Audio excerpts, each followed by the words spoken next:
ሰላም ጤና ይስጥልን ክቡራትና ክቡራን ተመልካቾቻችን ከናሁ ቴሌቪዥን ዘወትር በዚህ ሰዓት ወደ እናንተ የሚደርሰው የዛሬ ዕለት 4 ሐምሌ 17 2018 ዓ.ም የመረጃ ሰዓታችን ነው ካሁን ሰዓት ጀምሮ ወደ እናንተ ይደርሳል።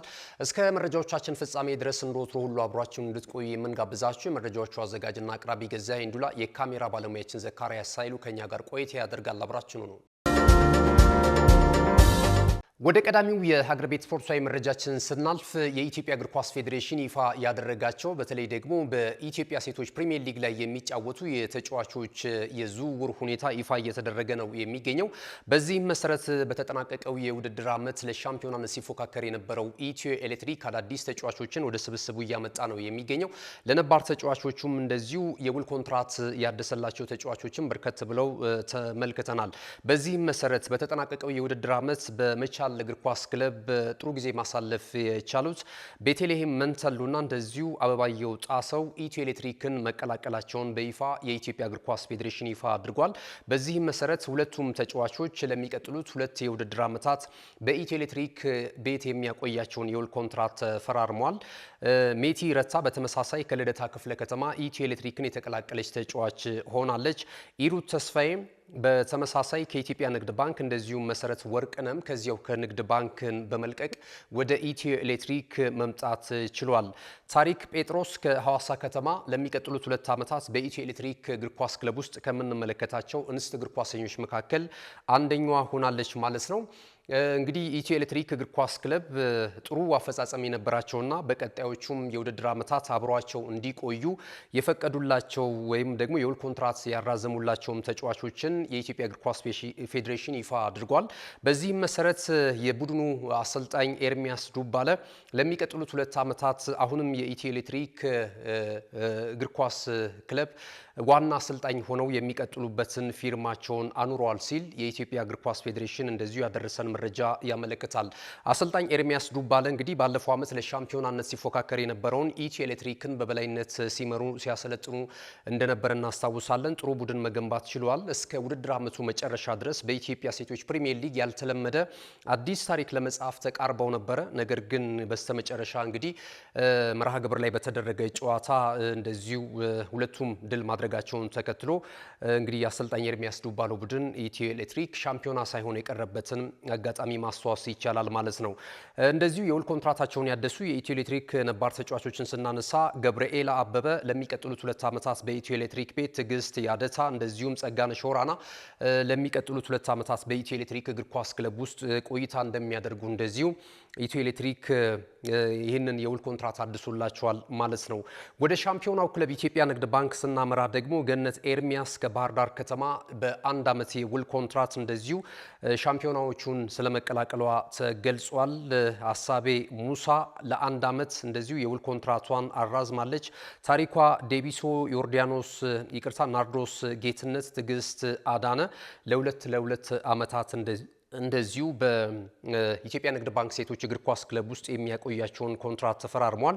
ቆንጂት አበራ እንደዚሁ ከጉለሌ ክፍለ ከተማ በ1 ዓመት የውል ኮንትራት ኢትዮጵያ ንግድ ባንክን ተቀላቅላለች። ሴሪያ ተሾመም እንደዚሁ በተመሳሳይ ከጉለሌ ክፍለ ከተማ ለሚቀጥሉት 1 ዓመታት በኢትዮጵያ ንግድ ባንክ እግር ኳስ ክለብ ውስጥ የሚያቆያቸውን የውል ኮንትራት እንደዚሁ ተፈራርመዋል ማለት ነው። ክቡራትና ክቡራን ተመልካቾቻችን የሀገር ቤት ስፖርታዊ መረጃችን ይሄንን ነው የሚመስለው። ስንመለስ በቀጥታ ወደ ባህር ማዶ ስፖርታዊ ጉዳዮቻችን የምናቀና ይሆናል። አብራችኑ ነው። ካሽጎ በየትኛውም ዓለም ሆነው በማንኛውም ሰዓት ለወገኑ የሚደርሱበት ፈጣን የገንዘብ መላኪያ ተከፈተሎ። ማስተርና ቪዛ ካርዶን በመጠቀም ከ5 እስከ 20 ዶላር የሚልኩበት አዲስ የገንዘብ መላኪያ መንገድ። ካሽጎን ለየት የሚያደርገው የትኛውም የገንዘብ ዝውውር በፍጥነት አገልግሎት ከመስጠቱም ባሻገር ለማንኛውም አገልግሎት ምንም አይነት ክፍያ አለመጠየቁ ነው። በሀገራችን ታሪክ ገንዘብን ከውጪ ወደ ሀገር ቤት በማስተላለፍ በመተግበሪያ መልክ አገልግሎት መስጠት የጀመረው የመጀመሪያው ሀገር በቀል የገንዘብ መላኪያ ዘዴ ካሽጎ ከ4500 በላይ ባሉ የባንክ ቅርንጫፎች አገልግሎት እየሰጠ ይገኛል። ገንዘቦን በሰኮንዶች ልዩነት ውስጥ ይፈልጉ በአካውንቶ ወይንም በእጆ ቆጥረው የሚወስዱበት ልዩ ዘዴ። በቅርቡ ሁሉንም ኢትዮጵያዊ ባለቤት ለማድረግ ጉዞ የጀመረው ካሽጎ ዛሬውኑ መተግበሪያውን በስልኮ ላይ በመጫን የአገልግሎቱ ተጠቃሚ ሆኑ። ፍጥነት መለያችን፣ ኢትዮጵያን መክፈቻችን፣ ካሽጎ ነው መላኪያችን። ካሽጎ የአዲሱ ትውልድ ብራንድ።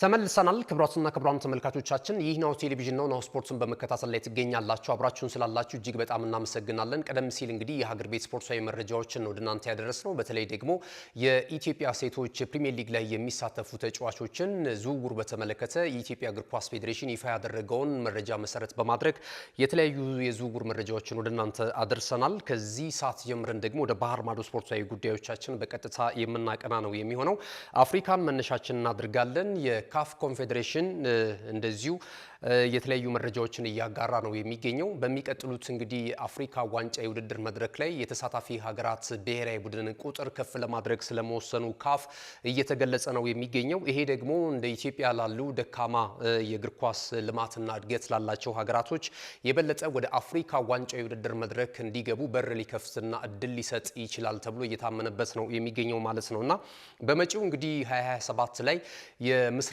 ሀገራት ኖች ናቸው እንግዲህ ይህንን የአፍሪካ ዋንጫ የውድድር መድረክ የሚያሰናዱት በጣምራ ማለት ነውና ጎረቤት ሀገሮች ኬንያ ዩጋንዳና ታንዛኒያ ናቸው ለመጀመሪያ ጊዜ በጣምራ ለሶስት አዘጋጆች ይህንን እድል ካፍ የሰጠው ማለት ነውና በዚህ የአፍሪካ ዋንጫ የውድድር መድረክ ላይ ነው የአፍሪካ ሀገራት ተሳታፊዎች ከ24 ወደ 28 ከፍ የሚልበትን እድል ፊፋ ማመቻቸቱን ያበሰረው ማለት ነውና በሚቀጥለው አመት በፈረንጆቹ አቆጣጠር እንግዲህ ከሰኔ 19 እስከ ሐምሌ 17 ድረስ እነዚህ ሶስት ሀገራት የአፍሪካ ዋንጫ የውድድር መድረክን የሚያሰናዱ ነው የሚሆነው ማለት ነውና ይህንን የካፍ ኮንፌዴሬሽን ፕሬዚደንት እንግዲህ ፓትሪስ ሙሴምፔ ይህንን አሳውቀዋል ማለት ነውና ለአፍሪካ በተለይ ለኢትዮጵያ የተሻለ ነገር ይዞ መጥቷል ማለት ይቻላል እንግዲህ የአፍሪካ ዋንጫ የውድድር መድረኮች ካሜሩን ካሰናዳችው የአፍሪካ ዋንጫ የውድድር መድረክ በኋላ ኢትዮጵያ ተካፍላ አታቅምና አመታቶች እየተቆጠሩ ነው ምናልባት እንግዲህ ይሄ አይነት እድል መምጣቱ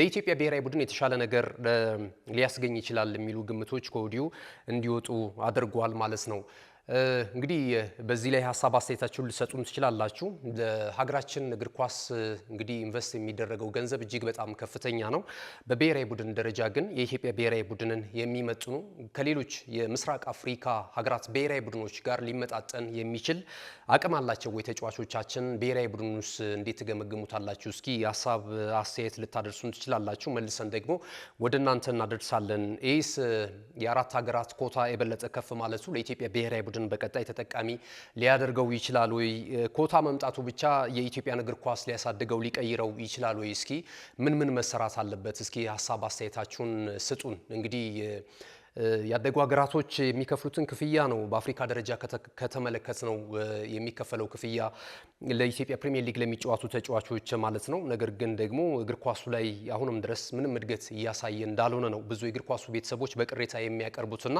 ለኢትዮጵያ እግር ኳስ ያለማደግ እንደዋናነት በእናንተ አስተያይ በእናንተ ምልከታ ምን ትታዘባላችሁ ምን ሐሳብ ተሰነዝራላችሁ የአመራሮቹ ነው የተጫዋቾቹ ነው የአሰልጣኞቹ ነው ወይስ የሚዲያው ነው እስኪ ሐሳብ አስተያየታችሁን እዚህ ላይ ብታጋሩን ያው የሀገር ጉዳይ ስለሆነ እዚህ ላይ ሐሳብ እየሰጣችሁበት ቆይታ እንድታደርጉ እንጋብዛችኋለን በቀጥታ ወደ ሌሎች የባህር ማዶ ስፖርታዊ መረጃዎቻችን ከማለፋችን አስቀድመን የእናንተን ሐሳብ አስተያየት ከፍ ካደረግን በኋላ በቀጥታ ወደ ዝውውር መረጃዎች የምናመራ ይሆናል የትላንት በነበረን የመረጃ ሰዓት ላይ እንግዲህ ሐሳብ አስተያየታቸውን ከሰጡን አድማጭ ተመልካቾቻችን መካከል የዛሬው ቀዳሚው ተመልካቻችን የሚሆነው ኃይሉ ቶሎሳ ነው ኃይሉ ቶሎሳ እጅግ በጣም እናመሰግናለን የመረጃ አሰጣጣችሁ የሁሉንም ክለብ ደጋፊዎች መሰረት ያደረገ ነው በዚህም ደስ ይለናል በዚሁ ቀጥሉ ብሏል የጁሊያን አልቫሬዝ ለአርሰናል ፊርማውን ቢያደርግ አርሰናልን የፊት መስመሩን ያሻሽላል ብዬ አልጠብቅም ምክንያቱም አንዳንድ ጊዜ ደግሞ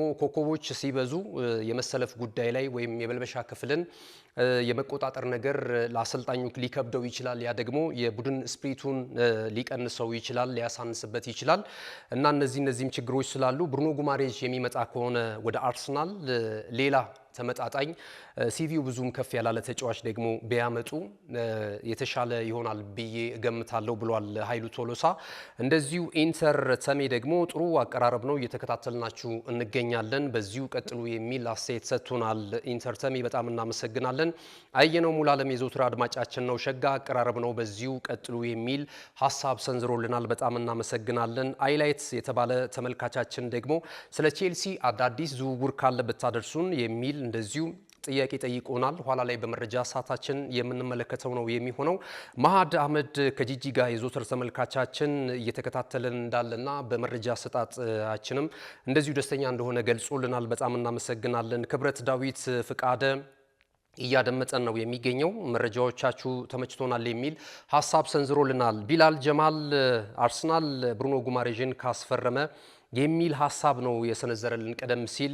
ሌላኛው ተመልካቻችን ኃይሉ ቶሎሳ የሰጠውን አስተያየት ነው እሱም የበለጠ ያጠናከረው ማለት ነውና እንግዲህ የጁሊያን አልቫሬዝ ወደ አርሰናል መምጣት አንዳንድ ደጋፊዎች አላመኑበትም። ምክንያቱም ቀደም ሲል ባነሳ ነው ምክንያት ማለት ነው የመልበሻ ክፍሉን ለአሰልጣኝ ሚካኤል አርቴታ ሻምፒዮና ሆኖ የመጣ ቡድን መነካካት እጅግ በጣም አስቸጋሪ ሊሆን የሚችልበትን ሁኔታ ነው ያነሱት። ምክንያቱም አርሰናል ባለፈው ዓመት በግል ሳይሆን እንደ ቡድን ተጫውቶ ነው ሻምፒዮና የሆነውና ይህንን ለማስቀጠል ነባር ተጫዋቾችን መግፋት እንደሌለባቸው ሀሳብ አስተያየት ሰጥቷል። ማስረሻ አቡዬ እረን ለምን ብለ ነው የሚል መልስ ሰጥቷል። ወይም ደግሞ ማጽናኛ ሊሆን ይችላል።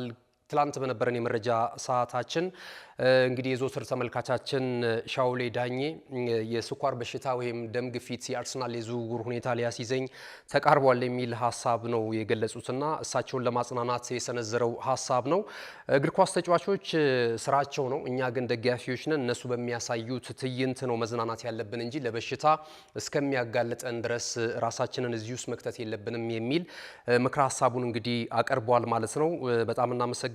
ሰይፉ ተስፋዬ ስለ አርሰናል ብቻ ነው መረጃችሁና የሌሎች ክለብ ደጋፊዎችንም መሰረት ያደረገ ሚዛናዊ የዝውውር መረጃ ብታቀርቡ የሚል ሀሳብ አስተያየቱን ሰጥቶናል። ኢንተርታሜ አለኸኝ ደመላሽ እንደዚሁም ፓምባይና ኃይሌ ገብረመድን ትላንት በነበረን የመረጃ ሰዓታችን ሀሳብ አስተያየታቸውን ያደረሱን ተመልካቾቻችን ናቸውና በጣም እናመሰግናለን። መልእክቶች ይኖራሉ፣ እነሱን ተከታትለን ስንመለስ በቀጥታ ወደ ዝውውር መረጃዎቻችን ነው የምናመራው። አብራችሁ ነው። እነሆ የምስራች! የ10 አየር መንገድ የበረራ ትኬት ለውድ ደንበኞቹ በተቀላጠፈና አስተማማኝ በሆነ መንገድ እያቀረበ ያለው። በዚህም በደንበኞቹ የተመሰገነው ጉዞጎ አሁን ደግሞ ተደራሽነቱን በማስፋት ተጨማሪ ባንኮችን በማካተት ለውድ ደንበኞቹ የበለጠ አስተማማኝ ለመሆን ችሏል።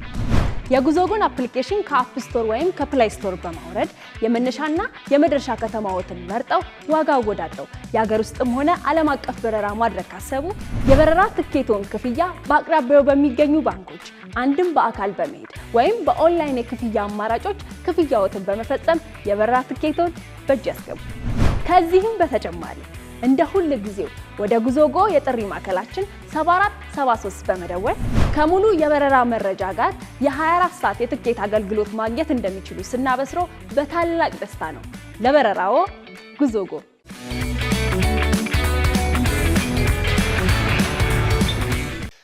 ክቡራትና ክቡራን ተመልካቾቻችን የመረጃችን ወሳኝ ምዕራፍ ላይ ደርሰናል። ከዚህ ሰዓት ጀምረን ደግሞ አጫጭር የዝውውር መረጃዎችን ወደ እናንተ የምናደርስ ነው የሚሆነው። የሰሜን ለንደኑ ክለብ አርሰናል የዝውውር ሁኔታ መነሻ እናደርጋለን። አርሰናል እንግዲህ ከተለያዩ ተጫዋቾች ጋር የስሙ በከፍታ እየተነሳ ነው የሚገኘው። አሁን ላይ ደግሞ የጣሊያኑን ክለብ በኮሞ ቤት የሚታወቀውን ጃኮብ ራሞንን ለማስፈረም እንደዚሁ እንቅስቃሴ ስለመጀመሩ እየተገለጸ ይገኛል። ይህንን መረጃ ይፋ ያደረገው ሳሚ ሞክቤል ነው። ስለ አርሰናል የዝውውር መረጃዎች እንደዚሁ ታማኝ ሆኖ እየዘገቡ ከሚገኙ የስፖርት ጋዜጠኞች መካከል አንደኛው ነው።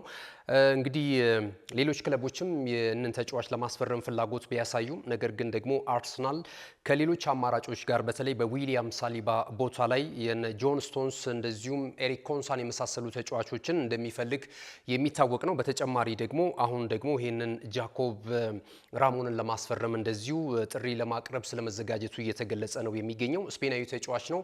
1 ሜትር ከ85 ሴንቲሜትር ይረዝማል። እንግዲህ በቁመት ወይም ደግሞ የአየር ኳሶችን የበለጠ ለመከላከል የሚያስችለው ተክለ ቁመና እንዳለውም ነው መረጃው ይዞት የወጣው ማለት ነው። ከአርሰናል ጋር በተያያዘ እንግዲህ በክረምቱ የተጫዋቾች የዝውውር መስኮት አዳዲስ ተጫዋቾችን እንደሚያመጣ ቢታመንም ነባር ተጫዋቾችን ደግሞ የሚሸኝበትም ሂደት እንዳለ ነው በመዘገብ ላይ የሚገኘው።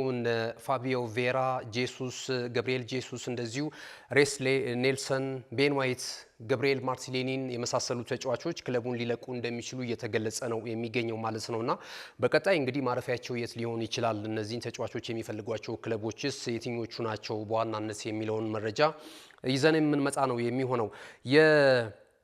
ማንቸስተር ዩናይትድን መረጃ እናስከትል። ማንቸስተር ዩናይትድ እንደዚሁ ዳኒሎን ከፖታፎጎ ከብራዚሉ ክለብ ለማስፈረም ከፍተኛ ጥረት በማድረግ ላይ እንደሚገኝ የተገለጸ ነው የሚገኘው። ይሄ ተጫዋች በብራዚሉ ክለብ ፖታፎጎ በጣም ጥሩ ብቃቱን በማሳየት ላይ ነው የሚገኘው። በተጠናቀቀው የውድድር ዓመት በ14 ጨዋታ እንደዚሁ 9 የግብ ተሳትፎ አለው፣ 7 ጎል ማስቆጠር ችሏል፣ 2 ለጎል የሆነ ኳስ ደግሞ ማቀበል ችሏል እና ከአንድ የአማካኝ ስፍራ ተጫዋች ከሚጠበቀው በላይ ነው እንቅስቃሴ ማድረግ የቻለውና ይህንን ዳኒሎ ዶስ ሳንቶስ የተሰኘውን ተጫዋች ለማስፈረም ቀይ ሰይጣናቱ የበለጠ በመስራት ላይ እንዳሉ እየተገለጸ ነው የሚገኘው ማለት ነው። ወደ ባርሴሎና መረጃ ስናልፍ የካታሎናው ክለብ ባርሴሎና የጁሊያን አልቫሬዝ የዝውውር ሁኔታ የማይሳካላቸው ከሆነ ወይም ደግሞ ይህን ተጫዋች በአርሰናል የሚነጠቁ ከሆነ ሌላ የፊት መስመር ተጫዋች በአማራጭነት ስለመያዛቸው እየተገለጸ ነው የሚገኘው ማለት ነው። ለሃሊላል አሁን በሳውዲ ፕሮ ሊግ እየተጫወተ የሚገኘው ኢራጋይ ኢንተርናሽናል ቀድሞ ለመርሲሳይዱ ክለብ ሊቨርፑል ሲጫወት የምናውቀው ዳርዊን ኑኔዝን የማምጣት ፍላጎት አላቸው ተብሏል ማለት ነው። ለነገሩ እንግዲህ ባርሴሎና እንደሚታወቀው ትልልቅ እድሜያቸው የገፉ ተጫዋቾችን በማምጣት ብቁ በማድረግ ይታወቃል። ከዚህ ቀደም ሮበርቶ ሌቫንዶስኪ እንግዲህ በተለያዩ ክለቦች ተጫውቶ ማሳለፉ የሚታወቅ ነው። እድሜው ገፍቶ ነበረ ባርሴሎናን የተቀላቀለው። ነገር ግን በጥሩ ብቃት ክለቡንም ራሱንም ዳግም ወደ ከፍታ ይዞ መምጣት የቻለበትን ሂደት ማስዋስ ይቻላል እና አሁን ደግሞ ዳርዊን ኑኔዝን ለማምጣት ፍላጎት አላቸው ተብሏል። ዳርዊን ኑኔዝ ብዙም እድሜው ሄዷል ከሚባሉ ተጫዋቾች መመደብ አስቸጋሪ ነው። 27 ዓመቱ ላይ ነው የሚገኘው እና በሊቨርፑል ወጣ ገባ የሚል አይነት የብቃቱን ማሳየት ችሏል። በአንዳንድ ጊዜያቶች የክለቡ ወሳኝ ተጫዋች ሆኖ ተመልክተነዋል። ነገር ግን ደግሞ አንዳንድ ጊዜ ክለቡ የማጥቃት እንቅስቃሴን በሚያስፈልገው ሰዓት ላይ ያን ያህል ደራሽ ሆኖ አልተመለከትነውም እና አሁን በሳውዲ ፕሮ ሊግ ነው እየተጫወተ የሚገኘው። ይህ ተጫዋች እንግዲህ በቀጣይ ወደ ባርሴሎና ይመጣል አይመጣም የሚለው ነገር የሚጠበቅ ነው የሚሆነው። ሃሪ ኬን በባየር ሙኒክ ያለውን የውል ኮንትራት ለማደስ ባየር ሙኒክ ፍላጎት ቢያሳይም ተጫዋቹ ግን ሌሎች አማራጮችን እየተመለከተ እንዳለ እየተገለጸ ነው የሚገኘው። እንግሊዛዊ ኢንተርናሽናል 32 ዓመቱ ላይ ነው የሚገኘው። የቫቫየሩን ክለብ በ2023 እንደተቀላቀለ ይታወቃል። እንግዲህ የ4 ዓመት የውል ኮንትራት ነበር የተፈራረመው። አሁን ጁን 30 2027 ላይ ነው የውል ኮንትራቱ የሚጠናቀቀው። 2 ዓመት የውል ኮንትራት ይቀረዋል። ያም ቢሆን ግን ረዘም ላሉ ዓመታቶች አሁን ካለው የተጫዋቹ ብቃት አንጻር ረዘም ላለ ጊዜ ባየር ሙኒኮች ይህን ተጫዋች የውል ኮንትራቱን ማደስ ይፈልጋል የሚሉ ሀሳቦች እየወጡ ነው የሚገኙትና በተለይ በተጠናቀቀው የውድድር ዓመት በቡንደስሊጋው እንግዲህ ከተጫወታቸው ጨዋታዎች በላይ ነው ግቦችን ከመረብ ማሳረፍ የቻለው። በ31 ጨዋታ 36 ግብ ከመረብ አሳርፏል። 5 ለጎል የሆነ ኳስ በተጨማሪነት ለቡድን አጋሮቹ አመቻችቶ ማቀበል ችሏል። በቻምፒየንስ ሊግም እንደዚሁ በተመሳሳይ ነው ከተጫወታቸው ጨዋታዎች በላይ ነው ጎሎችን ማስቆጠር የቻለውና ብዙ እየተደነቀ ይገኛል። በዓለም ዋንጫው ደግሞ እንደተመለከትነው እንግዲህ 3ኛ ደረጃን ይዛ ስታጠናቀቅ የእንግሊዝ ብሔራዊ ቡድን ከሀገሩ ጋራ ወደ 6 ግቦችን ከመረብ ማሳረፍ ችሏል። 2 ለጎል የሆኑ ኳሶች ደግሞ አመቻችቶ ማቀበል ችሏልና በእንግሊዝ እግር ኳስ ተጫዋችነት ዘመን በዓለም ዋንጫውም በአንድ ቶርናመንት ከፍተኛ ጎል ያስቆጠረ ተጫዋች መሆኑም የሚታወስ ነውና ሃሪ ኬን 32 ዓመት ቢሞላውም ነገር ግን ያልተዘመረለት ታላቅ የፊት መስመር አጥቂ እንደሆነ እያስመሰከረ ይገኛል። በእድሜ ማምሻ ላይም ሆኖ ማለት ነውና ይህ ተጫዋች እንግዲህ ወደ የትኛው ክለብ ሊያመራ ይችላል? የውል ኮንትራቱን በቀጣይ የማያራዝም ከሆነ 2027 ላይ ስለሚጠናቀቅ እነሱ እንግዲህ ይህ የውል ኮንትራት እስከሚጠናቀቅ አይጠብቁትም። ምናልባት በዛ ክለብ ውስጥ የውል ኮንትራቱን የማያራዝም ከሆነ 2026 ላይ 1 ዓመት እየቀረው ወደ ሌላ ክለብ ሊሸኙት ይችላሉ። ዳጎስ ባለ የዝውውር ገንዘብ ማለት ነው አሁን ካለው ብቃት ጋር በማነጻጸር።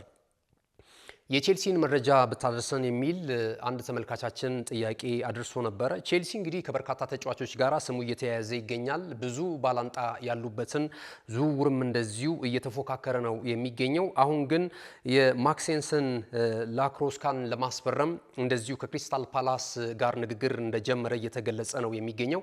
ይህ ፈረንሳዊ ኢንተርናሽናል በክሪስታል ፓላስ ቤት ጥሩ እንቅስቃሴ በማድረግ ላይ እንደነበረ ይታወሳል።